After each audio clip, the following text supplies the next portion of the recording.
Hello students, आज अपने इस वीडियो में करेंगे आपके एक्सरसाइज 8.2 का क्वेश्चन नंबर 4, जिसके अंदर हमें बोला गया state whether the following statement are true और फॉल्स। यानी ट्रू और फॉल्स चेक कीजिए, जस्टिफाई और आंसर, साथ में आंसर को जस्टिफाई भी कीजिए। फर्स्ट जो है इसमें अपने को गिवन किया है, तो मैं उसे एक बार यहाँ थोड़ा सा ले लेता हूँ। 4 में first part, sine A plus B equal to sine A plus sine B, ये क्या होगा? तो ये हमारा होगा फॉल्स। यानी कि कभी भी ऐसा नहीं होता। कैसे? अगर अपन कह दें कि let A is equal to, मान लीजिए आपने 30 डिग्री ले लिया, वहीं बी जो है उसको ले लिया 60 डिग्री। इसके अंदर रख के देख लीजिए, तो जब पुट करोगे यानी साइन, ठीक है जी, ए प्लस बी यानी 30 और 60, 30 प्लस 60 दोनों को प्लस कर लेंगे, is equal to sine a. Sine a का मतलब साइन ए की वैल्यू आप 30 डाल रहे हो, डाल दीजिए, प्लस में साइन बी यानी साइन 60 लिख दीजिए। दोनों पार्ट्स को सोल्व करके देख लीजिए क्या सेम आ रहा है। तो आप देखोगे साइन और 30 और 60 को कर सकते हो 90, यानी sine 90 degree is equal to में साइन 30 की वैल्यू क्या होती है? तो आप कहोगे टेबल के मुताबिक साइन और 30 की वैल्यू 1/2 होती है। ये लिख दिया 1/2, प्लस में साइन 60, तो साइन 60 की वैल्यू क्या होती है? साइन और ये 60 √3/2, √3/2। जबकि साइन 90 की वैल्यू क्या है? तो साइन 90 की वैल्यू आप देख सकते हो 1 होती है।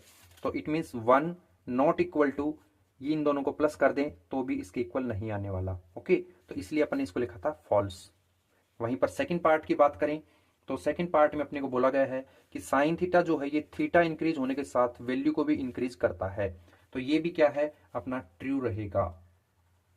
क्यों? क्योंकि आप देख सकते हो कि जैसे ही आप बोलोगे 0 डिग्री, 30 डिग्री, 45 डिग्री, 60 डिग्री और 90 डिग्री, तो यहां तक आप पाओगे कि 0 के ऊपर 0 थी, 30 के ऊपर 1/2, ये 1/√2 और ये √3/2 और ये 1। तो आप देख रहे हो कि कंटिन्यू जैसे जैसे थीटा की वैल्यू 0, 30, 45 बढ़ रही है, वैसे ही ये वैल्यू 1 तक बढ़ती जा रही है। आप टेबल में भी चेक कर सकते हो, 0, 1/2, 1/√2, √3, 1। तो यानी ये इंक्रीज हो रही है, इसलिए ये हो जाएगा ट्रू। नाउ पार्ट नंबर 3 जो है इसमें बोला गया है कि कोस थीटा की वैल्यू भी इंक्रीज होगी अगर थीटा को इंक्रीज करो तो, लेकिन ऐसा नहीं होता, ये होगा अपना फॉल्स। क्यों?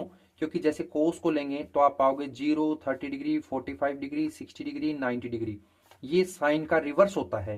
यानी 90 पे जो वैल्यू आई थी 1, उसे अपन यहां लिखेंगे, फिर ये जो √3/2 है इसे लिखेंगे, फिर ये 1/√2 इसे लिखेंगे, फिर 1/2, फिर 0।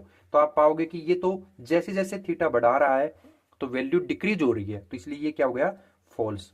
पार्ट नंबर 4 जो है इसमें बोला गया है कि sine theta equal to cos theta for all values of theta. नहीं जी, सिर्फ 45 पर ये दोनों वैल्यू सेम होती हैं, इसके अलावा किसी में भी वैल्यू सेम नहीं है। तो ये अपना क्या रहेगा? फॉल्स। ठीक है, लिख देंगे रीजन क्या, only theta is equal to 45 then sine theta is equal to cos theta, तभी होगा। अदरवाइज इसने कहा था कि ऑल वैल्यू पे होता है क्या, इसलिए क्या है? ये फॉल्स है। पार्ट नंबर 5 जिसके अंदर हमें बताना कि cot A is not defined for A is equal to 0 degree, यानी ये आपका ट्रू रहेगा। क्यों रहेगा?